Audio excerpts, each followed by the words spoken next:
Comecei a louvar o Senhor. Comecei em gratidão, agradecer ao Senhor, porque eram muitas promessas que Ele fazia na minha vida. E quando Deus promete, quem é aquele que tem uma promessa e não sonha com a mesma? Quem é aquele que não gera expectativas diante de uma promessa de Deus? Quando vieram as promessas, eu comecei a sonhar, eu comecei a esperar. Vai acontecer, vai acontecer.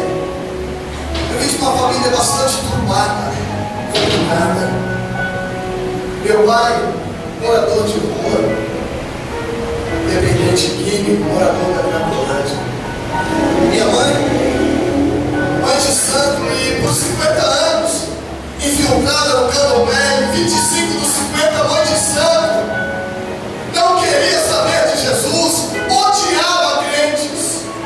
E agora eu sozinho, me converto ao Evangelho, recebo o abandono, o desprezo da minha família, porque me converti ao Evangelho de Cristo. E quando me converto, o Senhor começa a profetizar, começa a prometer na minha vida. As promessas vão chegando, vão chegando.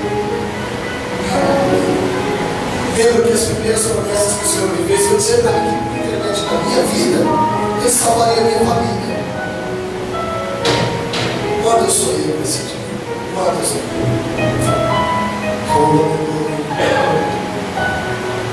Eu não vi a hora de chegar o dia da minha mãe, do meu pai conhecer a Jesus. Meu pai morou 10 anos na Cracolândia, 10 anos nas ruas, dependente químico, completamente morto, isolado, excluído da sociedade. Era tão difícil para mim. Falei o meu primeiro culto de ação de graças ao Senhor, ao 8º mês que eu tinha levantado as minhas mãos para Jesus. 8 meses apenas, eu já tinha um culto de ação de graças. Glória a Deus. E o meu primeiro culto de ação de graças, exclusivamente na vida da minha filha, presente de Deus. Aleluia. Uma criança que desde quando conhecida por feto, foi desenganada dos médicos e não ia nascer. E que chegou a um tão normal período certo de gestação, 9 meses, o que não duraria 3, chegou a 9. Nasceu uma criança desenganada dos médicos. Eu teria motivos de sobras para louvar o Senhor, em especial pela vida da minha filha. Seria levada e apresentada ao altar do Senhor, assim como nos ensina a palavra de Deus. 7 dias depois do seu nascimento, minha filha seria apresentada ao altar do Senhor. Estava tudo preparado para aquele dia festivo, aquele dia gostoso, um culto que eu apresentaria minha vida no altar do Senhor e agradeceria a Deus pelo milagre, pelo presente. Convidei pessoas muito importantes na minha vida para participar do culto. Minha mãe, meu pai. Minha mãe brigou e fez uma briga dizendo que não ia, não vou. E eu sei a minha filha, eu sei a minha notícia pela sua neta. E a senhora sabe que não ia existir. Vamos ao culto hoje. Minha mãe aceitou o convite, mas disse que ficaria na última cadeira e não queria ser incomodada por ninguém. É o primeiro passo. Ela aceitou ir na igreja. Fui chamar meu pai, encontrei meu pai nas ruas da Cracolândia. Meu pai foi um pouco mais difícil, mas consegui convencê-lo da mesma forma que convenci minha mãe e convenci meu pai. Ele disse: eu vou, filho, então eu vou. Estava tudo preparado para um tão perfeito culto de novo.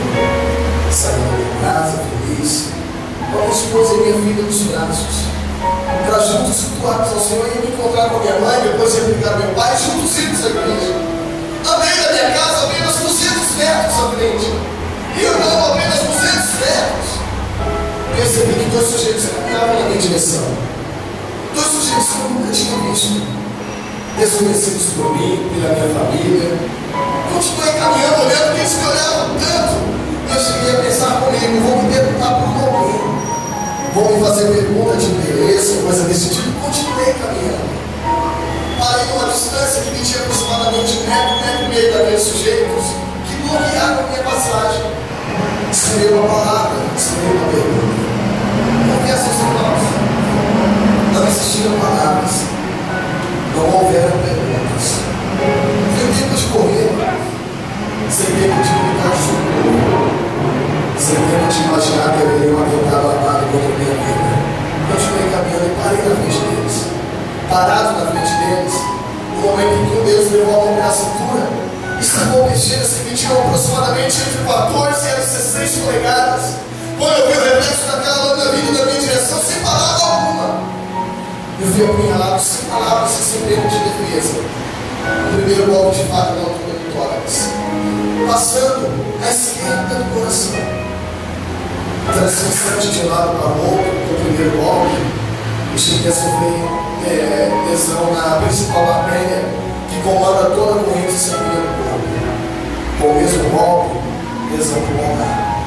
Eu já não suportava mais de ver. Lembro-me que caí de joelhos no chão. Os joelhos talvez me existissem 5 segundos de vida para clamar: Deus, não me deixe morrer aqui. Salva minha vida, Senhor. Faz milagre. Eu confesso aos irmãos que não consigo clamar a Deus por mim. Pois agora imagino o cenário que eu estou diante de um cenário diabólico. Eu olhava nos olhos daquele sujeito com a faca ensanguentada em punho. Ele levantou a faca na altura da face, friamente, sem falar nada. Ele não deu sangue que tinha na faca. E ao ver aquela cena, eu clamei: Deus, tem misericórdia da vida deste homem, Senhor. Tem misericórdia, Senhor. Tem misericórdia, Senhor. Caí ensandecido com a face sobre o chão. Desacordado, fui golpeado por mais 2 vezes nas costas, atingindo o lombar e medula. 3 golpes atingiram pontos fetais do meu corpo. Fui socorrido pela polícia militar. Pela polícia militar, socorrido, eu fui levado ao pronto atendimento. Ao chegar no pronto atendimento, a notícia da emergência médica foi assim: ele não vai sobreviver. Não existe possibilidade de vida para ele, não tem jeito, perdeu muito sangue, não temos recursos, ele não vai viver. Eu louvo ao Senhor. E do meu lado estava minha sogra, me acompanhando dentro da ambulância. Ela viu toda a cena, ela morava na casa de frente para mim. E ela presenciou toda aquela cena e foi me socorrer. E a minha sogra daquele tipo, sabe, barraqueira pentecostal, assim fala, barraqueira gospel. Fazia barraca, tudo quanto é direito. E quando ela viu um pouco que descasse os médicos no meu atendimento, ela começou a brigar, a gritar, e se empurrar pela vida ali, fez escândalo, até que prepararam uma remoção. Pega lá, no pronto atendimento não tem médico, vamos ao hospital. Me colocaram numa ambulância e foram comigo ao hospital. Ao chegar no hospital, para minha surpresa, a notícia é: não tem médico, não tem jeito, não vai sobreviver, não vai sobreviver. Pela segunda vez a palavra é: não tem jeito. Do segundo hospital ao terceiro hospital. No terceiro hospital, para minha surpresa, as notícias são as piores. Não tem médico, não tem recurso, não tem condições de sobreviver, não vai viver, perdeu muito sangue e não podemos fazer nada. Do terceiro hospital para o quarto hospital. O quarto hospital, para minha surpresa, não tinha médico. Enfrentei as mais difíceis situações da minha vida.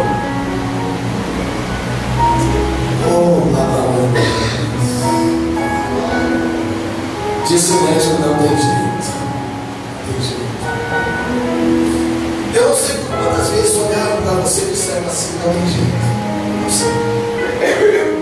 Eu só sei uma coisa: a última palavra só quem dá é Deus.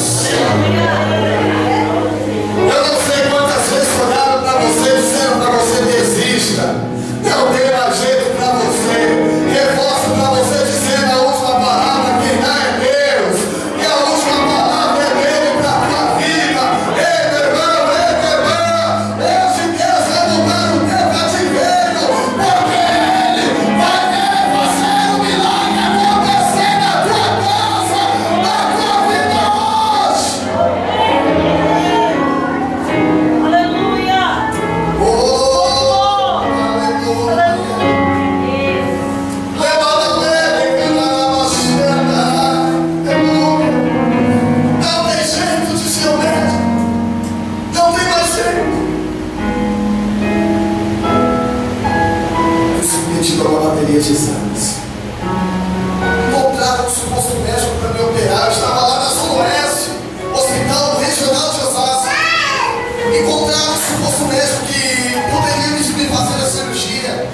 ele estaria de plantão aqui na Leste, Hospital de Hermelino Matarazzo. Estariam preparando tudo para uma remoção. Fui submetido a uma bateria de exames e parte do exame era para saber o que eu havia perdido de sangue para o hospital lá da Oeste ajudar com o posto de sangue aqui da Leste, pois segundo eles ia precisar de muito sangue e era difícil doadores. Fizeram os exames, veio na mão do médico, quando vieram aqueles laudos, os resultados, reúne uma comitiva médica, aproximadamente 10 médicos reunidos, e todos eles falando o linguajar da medicina, a gíria médica, aquilo que só eles entendem, nós leigos, como podemos entender o que falam? E conversavam, tentavam entender, mas não entendia nada. A minha sogra observando tanto médico, ela se aproxima e pergunta: doutor, o que está acontecendo? Por que tanto médico? O que está acontecendo, doutor? Senhora, disse o médico, fizemos alguns exames para chegar a algumas conclusões. E chegamos. É impossível qualquer ser humano, ser vivente, sobreviver perdendo do seu corpo 30% da sua função sanguínea. Não. Descarta-se a possibilidade de sobrevivência para quem perde 30% do sangue. Porém, eu olhando para esse moço, esse homem com porém, eu chego a uma conclusão. Algo aqui, hoje, nesse momento, supera todos os meus conhecimentos médicos. Algo aqui está além da ciência, está além da medicina. Algo aqui está além daquilo tudo que eu aprendi durante anos dentro de uma universidade. Resumindo, para a senhora entender, esse moço não perdeu 30% do sangue. Inexplicavelmente, ele perdeu 70% do que é sangue. E ainda está com vida. Aleluia! Ainda está consciente. Sabe o que eu quero dizer para a senhora? Esse garoto já pode ser chamado de milagre.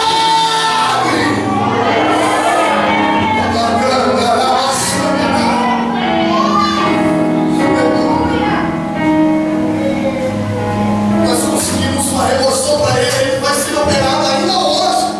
E creemos que vai correr tudo bem, disse o médico. Ele vai ser transferido para a Zona Leste e mais. O helicóptero